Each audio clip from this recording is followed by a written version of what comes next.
Good morning, Bethel Church. How you guys doing? Welcome to Convos and Coffee with me, Pastor Mitch. This is our family vibe series, and today I'm going to be talking about raising our kids in a Christian home. How do I teach my kids about Jesus? What does it look like? How do we live it out? And let me just start us off today with our verse, and it's found in Proverbs 22, verse 6. I absolutely adore this verse. There's a message that I preached many months ago now because of COVID. Time is all over the place. That was called Train Up Your Child.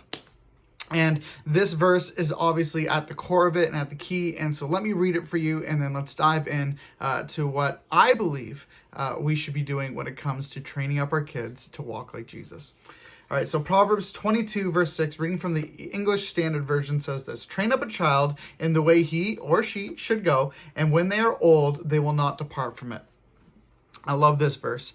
This verse is a testimony for me and for the family that I was raised in. If you don't know, my dad is a pastor, and so I was born into a Christian household and raised by my family to love Jesus. And when I was around 12 or 13, I began to walk away from God. And this verse rings true because at 18, God called me home. And so when I'm looking at raising up my own kids, some of the things that I do is I go back to how I was raised, and not that my parents did anything wrong at all. If not for them, I wouldn't be here today. But I often go back to how I was raised and some of the things that I struggled with as a child, some of the things that I walked through that were different and difficult. And one of the things that my wife and I are really intentional about is making sure, as much as we can, I'm sure we're dropping the ball, and I'm sure we will drop the ball, but as much as we can, we want to be the place where our kids have that conversation first. And so this makes it for some really uncomfortable conversations where my wife and I will leave and we'll laugh about it. But we are intentional about making sure that our kids know that this is a place in our home that they can talk about anything. They can ask any questions. So, for example, just this past weekend, was talking with one of our junior highs, my wife and I, and we were talking about heaven, we were talking about hell, we were talking about life and light of eternity, and my 9-year-old and my 7-year-old are sitting right there as we're talking about the realities, not just of heaven, but also of hell. And there's a time where, as we're sharing these details, I'm very cognizant that my child is sitting right there, and inside I begin to pray and say, God, I want them to know that this is a safe place to talk about these issues. We believe that hell is real. We believe that heaven is real. We believe that following Jesus is super important. So we want to talk about these things. One of the things that I've done, not only in my own home, but as a youth pastor, is I'm very intentional in junior high that we talk about things that I dealt with when I was in junior high, that when I was younger, we didn't necessarily talk about in church. So things like pornography, things like drugs and alcohol and all these type of things that may seem uncomfortable in a church setting, but I just want to remind you that if they're not learning about it at church, if they're not learning about it through the lens of the Bible, I promise you they're learning about it at school.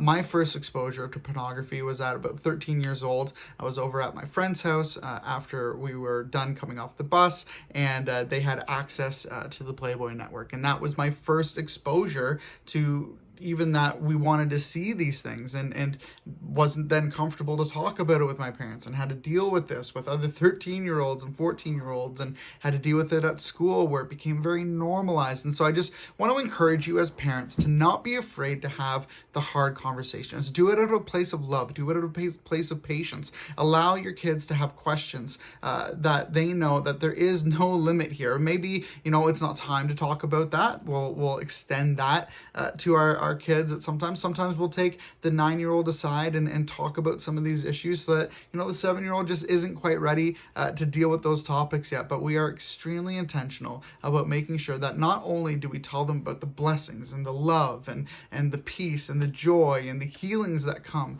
in following Jesus, but we also want to make sure that we prepare our kids for the world. And when you look around at the world that we live in, it's a crazy place with many different opinions. And our society right now, especially in Western civilization, we may claim that our country is built off of the Word of God, but we are far from following it in everyday life. And so we want to make sure that our students, that our kids, sorry, our students, just youth pastor here, that's just how I talk, but we want to make sure that our kids are properly prepared to have these conversations, so that they're not hearing these differing views for the first time outside of our home, for the first time outside of the lens of the Bible, so that they're able to process the information that's given them, and also in their heart and in their spirit know, hey, I may not understand everything that's going on here. I may not understand everything that my friends and people around me are dealing with, but I know that the Bible has an answer, and I know that I can take this home and talk to my parents. I'm not going to be judged. I'm not going to be told that I'm too young and I can't deal with this. I'm going to have a great conversation with the people that I know love me the most. The other thing that we do is we make sure that prayer is an important part of our life. So my kids, obviously, as the youth pastor right now, are hearing me pray all the time for kids online, hearing me pray for kids on Zoom, and I just encourage you to never stop that. Never stop reading the Bible. Our 9-year-old has read through Matthew now. He's on John, and he wants to know all about Daniel and his exploits, and he wants to know about David. And make sure that reading the Bible and participating with God is fun. It's enjoyable. The kids see that it's not something that you're telling them to do and not doing yourself. These are all really, really important. But I'm already over my time. There's so many more things that we could talk about, but I also want to spread this word of encouragement to all the parents that are listening today. You are doing a great job. And as Proverbs 22:6 reminds us, don't forget that your investment in your kids right now, that it matters, not just for now, but also in the long term. As we raise our kids in the light of who Jesus is, it will sink deep into their hearts, and they will never, ever, ever forget it. All right, enjoy your day, guys. Thanks for hanging out here at Coffees and Convo. We'll see you guys next week.